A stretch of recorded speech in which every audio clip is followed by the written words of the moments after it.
Welcome to Property and Mortgage Insights Australia 2025. I'm Virginia Graham, your host, and also a mortgage broker.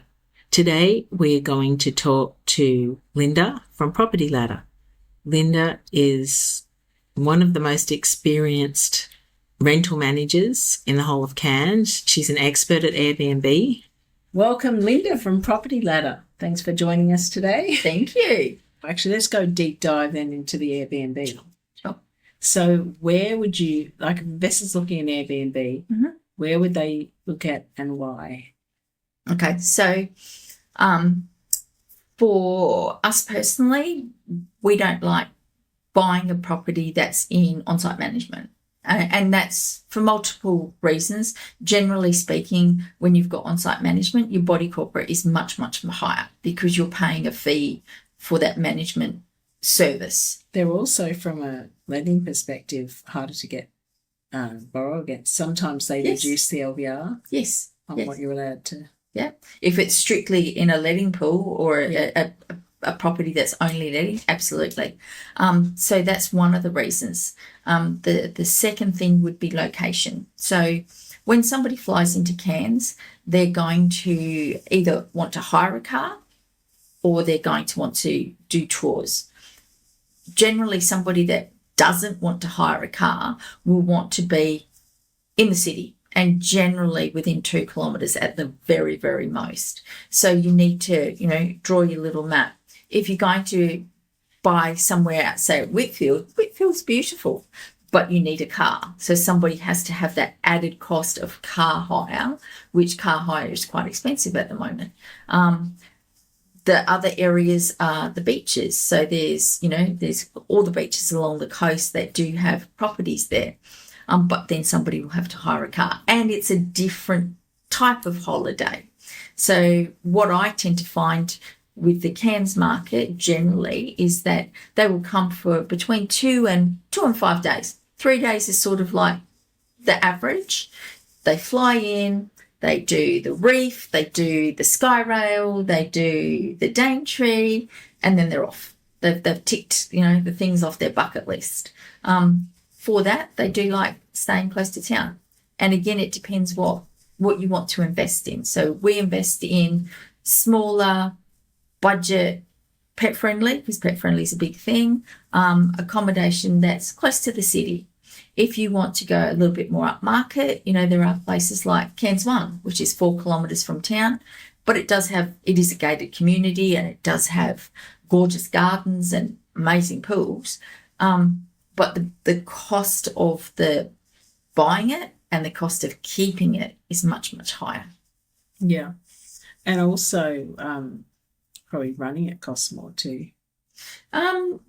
Yeah, because if it's a 2-bed, 2-bathroom with 4 aircons, it's going to cost you a lot more in electricity than a 1-bedroom with 1 aircon. Yes. So there is that running cost.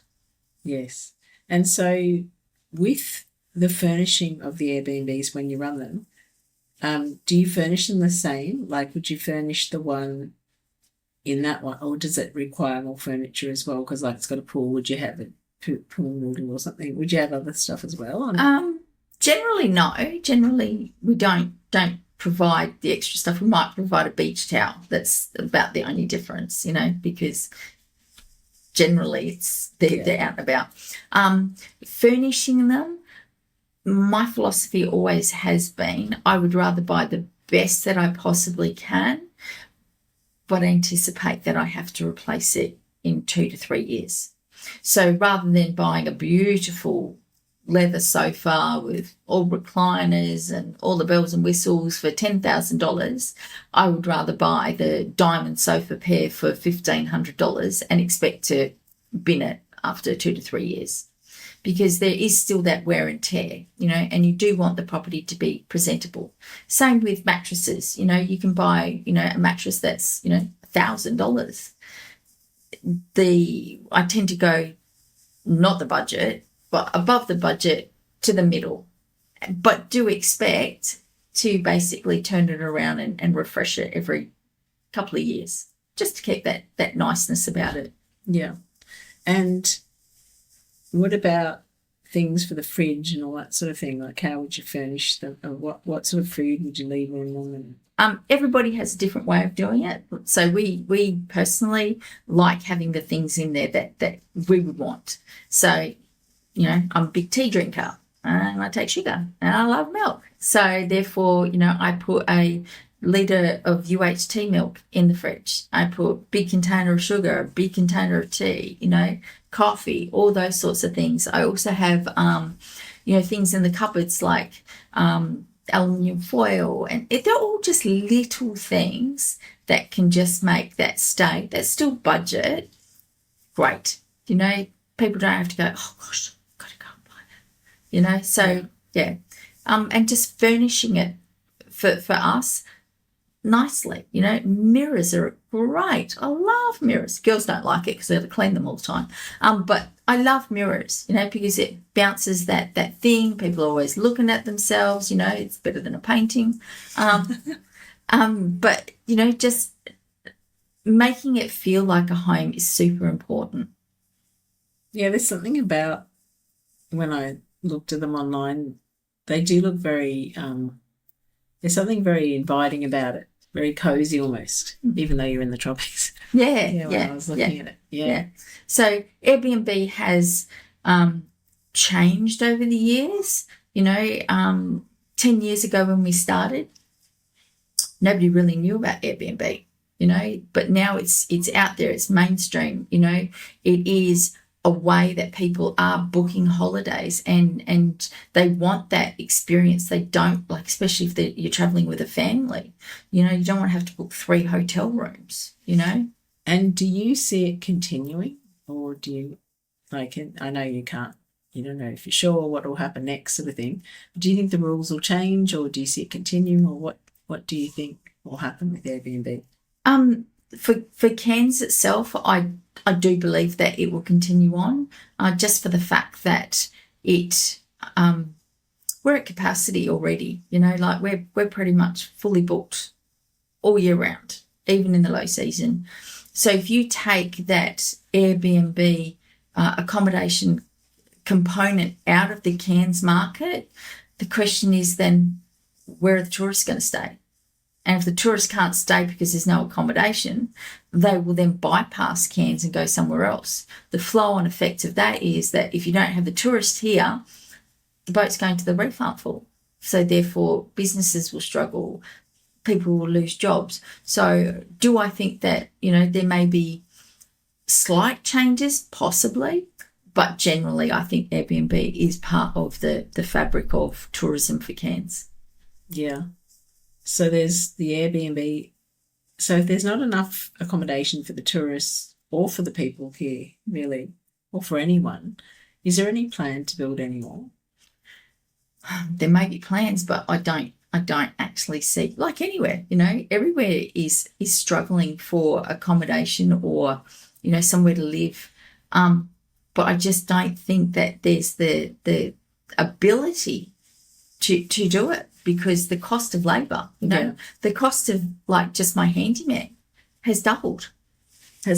Doubled in price, And cleaners in Cairns too. And cleaners in Cairns, everything has doubled as far as labour goes. Then you've got the cost of materials, that's all doubled.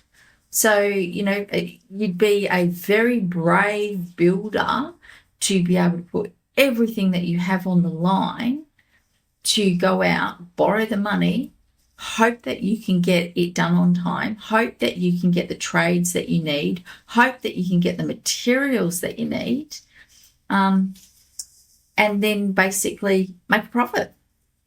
So you'd be a pretty brave builder.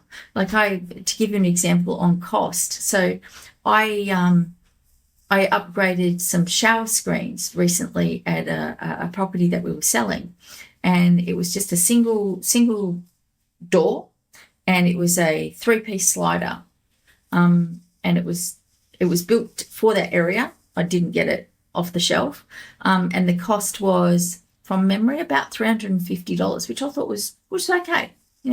It was okay. It was nice quality. So I said, okay, well, we've got all these other units in this building. We'll get all the others done. Well, the manufacturer of the glass went broke and they got another supplier, and the cost of that exact same shower screen now is $700. Do you know? So when you put that into trying to build housing, you know, a builder could potentially have everything double and may not be able to finish the project. So I'd love to think that there would be. And when it's going up by that much, there's no, and their profit's only 10% usually anyway, maybe 20 at the most, and the cost price of the materials doubles. It just puts it. Absolutely. Yeah. Absolutely. Can't possibly. Yeah. Do it. Yep. Yeah. Absolutely. I know that, you know, in our Airbnb and also our rentals, you know, there's things that we would like to do, but I'm thinking, I just can't justify it. I just can't justify, you know, putting in a new kitchen. You know, it's, you know, you would think it was a fairly simple, straightforward thing, particularly now that Bunnings has such a good range with like the caboodle range. But then it's the cost of the materials and then the delay. So, you know, if you don't have all your ducks in a row, it can blow out, you know, 4, 6, 8 weeks with no rental income, and then the actual cost of it. So, you know, I know that in our business, we certainly are holding back doing a lot of upgrades. Yeah. Well, it's good to know. Yeah.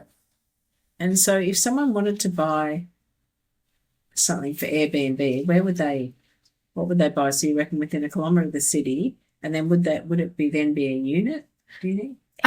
Yeah. Units are great. I mean, there are lots of people that, you know, have houses. I don't like doing houses rental or Airbnb because it's just so, particularly in the tropics, there's just so much external work. And if you're doing an Airbnb, you know, really you would have to have somebody come and service the pool weekly, you know, whereas you can stretch it out to a month because the tenant's there and they can look after it. Gardening, you know what it's like here. You can watch the grass grow in the wet season and the weeds. So, you know, if you're going to have an Airbnb and you've got a house, you've got to pay the extra services to have that place looking really presentable. That's why I think units are fantastic. You could buy, you know, in an ordinary block. There's one on Grafton Street at the moment that's up for sale. It's just a basic block built in the 80s, 2-bedroom, walking distance to town. Probably pick it up for about $350. You could Airbnb it, or you could rent it out for around the $450 mark. I'm gonna have to buy that one. No, I'm joking. I'll do it. I have to take it out of the podcast now. Yeah. Yeah. I mean, Airbnb is a great tool, you know. Yeah. Has it accelerated our personal journey and our personal from here to where I want to be financially? 100%. Like, you know, some of the nightly rates that I get, you know, in peak season. So peak season for Cairns is everybody else's winter. So end of June through to the end of August. You know, for a property that we have on Grafton Street, you know, I'm getting $190 a night, you know, which is just fantastic. You know, so has it accelerated our personal journey? Absolutely. Would I be as far ahead in our retirement strategy as I would if I didn't go down the Airbnb route? No. Has it been difficult? Oh, good Lord, has it been difficult? You know, just, yeah. It just is. All things that go wrong. Oh, gosh, yes. You know, like, so in the Airbnbs, apart from making it beautiful and home, you have to, oh gosh, how am I going to say this nicely? You have to allow for people with no common sense, absolutely no common sense. So, you know, on the screen door, as you walk in, I've got a big laminated thing. So as you walk out, it says, have you locked the door with a key for your safety? Common sense. On the back of the door, have you locked the door with a key for your safety? And yet they still leave it unlocked and wonder why they get broken into. So, you know, or, you know, I could just, yeah, the common sense is really hard. But do I put up with it? Yes, I do, because the rewards, the financial rewards are there, 100%. Yeah.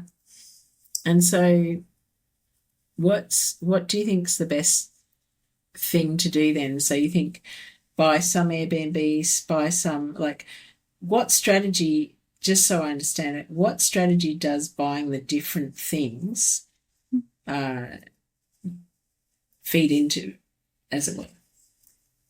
You've got to have a plan, and it feeds into your plan, you know. So if your plan is that these are going to be your passive income, you have to work out how they're going to be your passive income. So if you need, you know, $3,000 a week net after everything else, you have to work a plan how to get that passive income. So you buy according to that. So for us, in the past, we bought things that we called our debt reducers. So it was a property that the price was just so good that you couldn't say no, but it was never our intention to keep it. So we had two properties actually, that we bought on Robert Road many, many years ago. And we bought them for probably 25% of what a comparable one was going. Nobody else was buying it. The bank would lend us the money. So we went, yeah, let's have a go. So we did, and we used those to basically propel our investment strategy along. And recently we sold them, which meant that we made the profit. We sold it, which meant that we could keep something else. Yeah. So you've got to have a strategy on how you want to do it.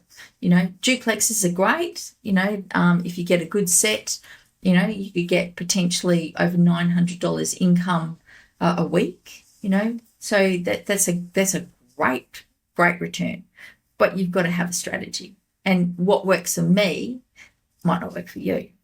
Yeah.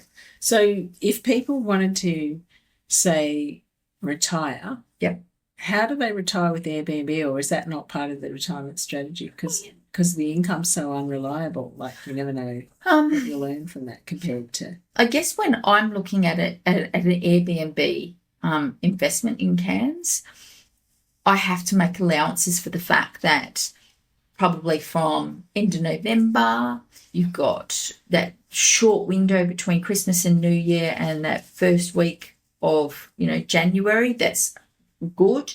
But pretty much apart from that, from November right the way through to Easter is what we call our low season. So, you know, the income is going to be less. But then from April to June, it's pretty good. But from June to August, it's amazing. And then from August to November, it's good again. So when I look at it as a whole. I average out the rental income that comes in as a whole. And if that was going to be, and it is, our passive income, I look at it as a whole. So it's the income in total over the year that comes into us. And also what I'm thinking too is if you're a younger kid and you didn't mind not living them in one you bought and you are happy to do cleaning and a bit of work, you could run your own Airbnb, get the money for the cleaning of it as well. Absolutely. And while you're making the money from the actual Airbnb itself, So a lot of people do Airbnb differently, just as they do with anything else. Anything else, everybody has their own thing on it. So for me, cleanliness is one of the most important things. So I know that when you stay at a hotel, the girls might get a very short window to come in, zoom around with a vacuum cleaner, change the sheets, change the thing, and zip in and out. For me, cleanliness is one of the most important things. So for a 2-bedroom apartment, personally, I allow 2 hours for the girls. And that's to, you know, if somebody's left it clean, they do the spring cleaning. You know, if they've left it dirty, they get it back to where it was. So a young person that buys a place, absolutely, you get paid, or you can charge a cleaning fee, which you then would keep, do the work yourself. Great investment. Got to be the right one. Would you, do you have full-time cleaners then for all the properties, or do they? So I have a great team that's behind me. So we have at the moment, I think about seven people that work with us. It is, they normally start anywhere, depending when the people leave, from 6 o'clock in the morning until 2 o'clock. Checkout generally is 10 o'clock and check-in is at 2. So I have a 4-hour window. I do a same-day turnaround. A lot of people do a day between. But I figure that ours are small. If I've got the team, I can get in, I can get it clean, I can get it prepared and ready for the next guest. So if somebody is buying it as an investment, particularly if you live here, great investment, because say for a one-bedroom apartment, we'll use a one-bedroom apartment. The cleaning fee I charge is $100, so not only would you get the income that comes in for the nightly stay, you would get the income for the cleaning. Yes, it is hard work, but investing is all about hard work and sacrifice. Well, also, if you're, wanted to have a job and you're a kid and you've got enough money and time to do it, it's probably not that bad. It's not like they usually get that dirty anyway. Yep. Is it? No. They're only there for a couple of days. Yeah. One of the things as an investor of residential properties and an Airbnb, so I'll put them side by side. So I have a residential unit that I've gone in, I've put new floor coverings down, I've painted it, and it's nice. It's still a budget place. If I have a tenant that is in there, and they have been there for 5 years, I now need to start looking at what I need to do to improve it, replace it, repair it. So a tenant generally is much harder, and we're talking generally, is much harder on a property when they're living there full time. Yeah. And that's because they're cooking. Yeah. They're living. They're living. They're living in physically there. They're physically there. Exactly. They have a shower every day, and they might not bleach it every day, and so there is that usage. Whereas an Airbnb, we've got the ones on Grafton Street. We went in there and we painted them, we changed the lights, changed the fans, updated the furniture. I can walk back in there 4 or 5 years later, and it's like I walked out the door 4 years ago. Oh, wow. Because the wear and tear, generally speaking, on an Airbnb is so much less. Just think about it when you go to Sydney and you go to a hotel room. How much time do you actually spend in a hotel room? Yeah, not very long. And you certainly would never mark the walls or not on purpose, obviously, but, when you live somewhere, you accidentally do just because you're physically there. Correct. So from an investor's point of view, Airbnbs are great because they don't have that wear and tear. Yeah. They still have some, but it's not too much. It's more like you have to refurbish them more than anything. Yeah. Correct. It's almost like a hotel room. Yes. Yeah. Yeah. You just have to make them fresh. Yeah. Yeah. Well, that's good. Well, you've convinced me to buy an Airbnb, and I think everyone should have one now. Yeah. Look, they're a great investment strategy. They really, really are. Going back to the Cairns market, so I think that the Cairns market still does have legs. I really do. And the reason that I do think that is that when you look at it comparatively to what you could buy in Sydney, or in Brisbane or in Perth, you get so much more for your money here. Yeah, definitely. It's about half. Yeah. Yeah. Yeah, it is about half. I was talking to Jenna about the luxury end of the market, and that's the same there. Yeah. It's at least half. At least. What it is, than what the same thing, a comparable thing would be anywhere else. And it's the same in units, it's the same thing. The only thing that's different, I think, is that the income from the units is much better. Like, you would pay $800 for a house, in Sydney. Like, it would cost you probably about $800 to $1,000 for a house there. Like, you don't get much more rent for what you... I guess it depends what area you're in Sydney. I'm talking actually the Central Coast, which isn't really Sydney. No. But the houses there cost more than here. Yes. Now. They didn't used to. Yeah. Well, they always did actually. But now they went up, and then this area doubled in the last 5 years too. Yep, absolutely. Look, the rental returns in Cairns are really good. You know, And they're still really good. Yeah. They're still really good. You know, I would have never thought that I'd be renting a 2-bedroom apartment with white goods in Menunda for $420, but it's just come off. I do have a question though. You know, with the recent crime and problems, that's one of these suburbs that's been mentioned in that sort of thing. Do people say there's problems with that, or is it again those other streets? Or because I know people will ask me. They ask you? No, they're just targeting everywhere. Yeah. So it may have originally started in Menunda, Manoora, but they're everywhere now. Yeah. You know, and it's really, really sad. You know, I live on acreage out of town. Yeah. You know, and for probably the first 20 years, we didn't even lock the door. You know, you just like shut the door and walk out the door. And Dad came and he'd say, you know, he'd visit from Perth and he goes, "Where's the keys, Linda, for the car?" I'm like, "Well, where do you think, Dad? They're in the car." You know, it was that, what's the word? Safe, naive, whatever you want to call it. Yeah. Whereas now, you know, we've had to install security gates and, you know, just be a little bit more proactive. Yeah. It is unfortunately everywhere. It is very much opportunistic. And if you're not locking the doors, it is very much opportunistic. Yeah. So with the running, so we've talked about the Airbnb, we've talked about the units and Cairns generally.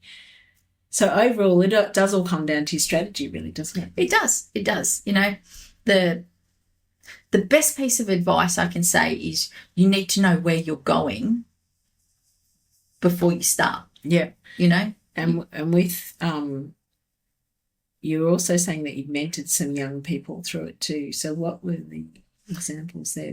So we there was a young couple that basically were actually tenants of ours. And I just said, you know, start low, start small, buy a little 1-bedroom. You know, and they did. They bought 1-bedroom. They got in there. They renovated themselves. What work they couldn't do, they got somebody else. And then basically when the equity was in there for them to be able to support not only that loan but another one, I'm like, okay, we're going to start looking for another one. So they then bought a 2-bedroom apartment and then they rented that one out. Then they cookie cutted it. They basically did the same renovations, made it all beautiful. I said, okay, well, you've now got equity again in this one and this one. So you've got 2 lots of equity. And they ended up buying a duplex half. And then they've done that again and they've got the extra income. So they've now got 3 income streams coming in. So with all the things they did they keep they kept the other ones and they just got the equity increased by the revaluation? Yep. They just recently sold one of them just to bring down the debt level on their personal place, which is okay. That's okay. But they've got a strategy. They've still got the other one. They've still got the income there, you know, so start small. But you've got to know where you're going. You know, everybody goes, oh, I want to retire and whatever. But, okay, how much do you need? You know, that's the question. So be honest with yourself. A lot more now that I have a boat. Yes. It's not even a big boat, but it's so expensive. Yeah. I had no idea. Everyone said to me, oh, you know, that when you get a boat, it's the best day of your life, and the second best day is the day you sell it. Yeah. It's every week it's something. Yeah. It's like boat. But you go out to the reef and then you're like, oh, now I Love know. it. Yeah. Yeah. So I need to get so boat stands for properties. Bring out another 1,000. Yes. Yep. Literally. Yeah. Yeah. And the other thing too, which the people around here say, because we've actually got quite a small boat, and a lot of people around here say, you know what though, the bigger the boat, the more it costs. Yeah. Like for petrol, for everything. Yeah. So. Absolutely. So many people, they all want that dream of retirement. They want that dream of freedom. You know, they want that dream of it doesn't matter what it costs, I'm going to do it, but you have to have a plan. And I guess that's the biggest thing I want to convey is you have to have a plan, and you need to know how you're getting there. Like for me to come here today, I haven't been here before. I needed to know where I was going and how I was going to get there. And it's exactly the same with your retirement strategy. You need to know, how much is it going to cost me to live? What do I want to do? How much is that going to cost? Then you've got the fat factor, the things that don't pop up. And there's, except for you're not allowed to ever retire. I don't think I will, actually. I'll just keep ticking along. No, because you're doing everyone's properties. Yeah. No one can survive without you. No one else can retire if you do. No. So what will you do? Oh, look, yeah, we've got a nice life, and that does come down to a lot of sacrifice that's come along the way.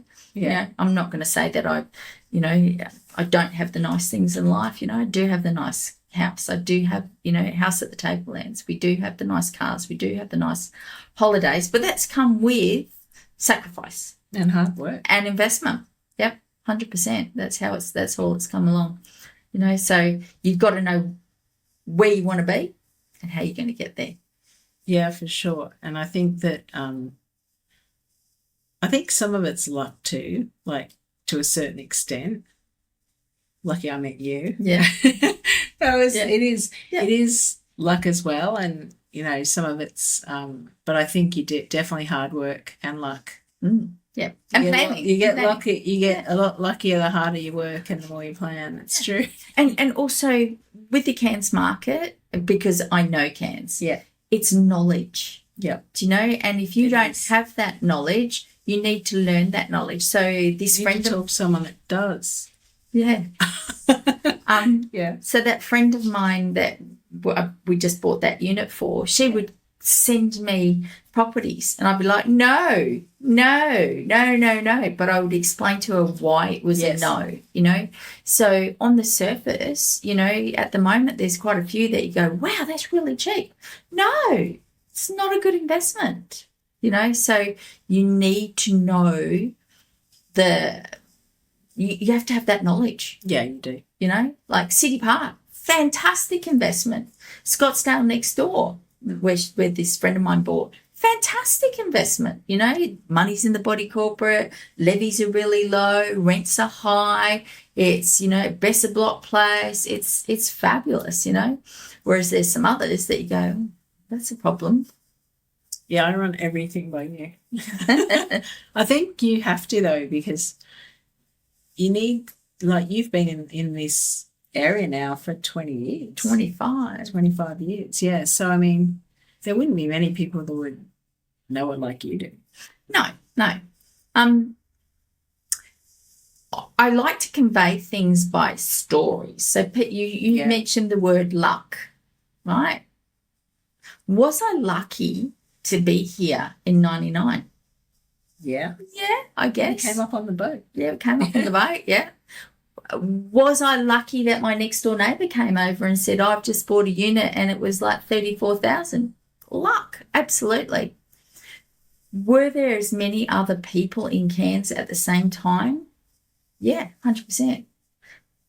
But did they all go out and hock themselves to the eyeball with the debt of a small nation to go and buy all these things? No, they didn't. So luck has a part of it, but it's that sacrifice and that risk. Yeah, you have to take a risk. Massive risk.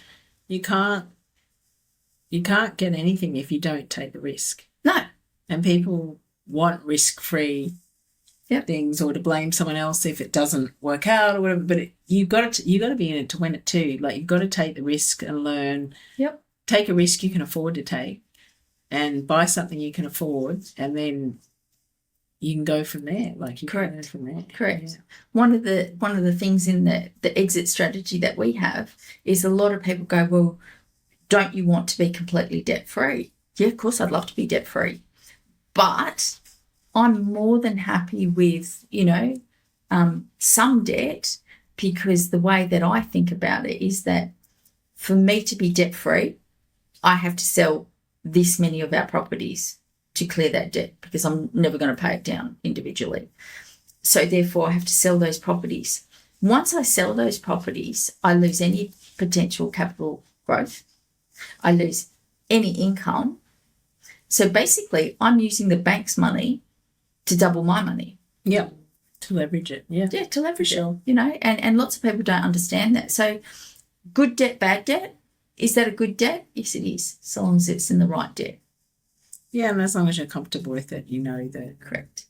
the leverage that you're doing and the risks you're taking. And when it's spread across so many properties too, the risk is definitely reduced. Absolutely. As well. So I think it's that's why banks lend money. Yes. Is for exactly that reason, because you get the leverage that you wouldn't have got yourself. Correct. Yep. That's why I'm a mortgage broker, really, I guess. Because if people had the money, they wouldn't need me, would they? No, they wouldn't. So, yeah. No, it's well, thanks so much, Linda. That's been so helpful. My pleasure. I said we'll definitely have you back on the show. Thank you. We should have a calling in thing where people can ask you about property or something. Sure, I could do that. But no, it's fantastic. Thanks so much. My pleasure.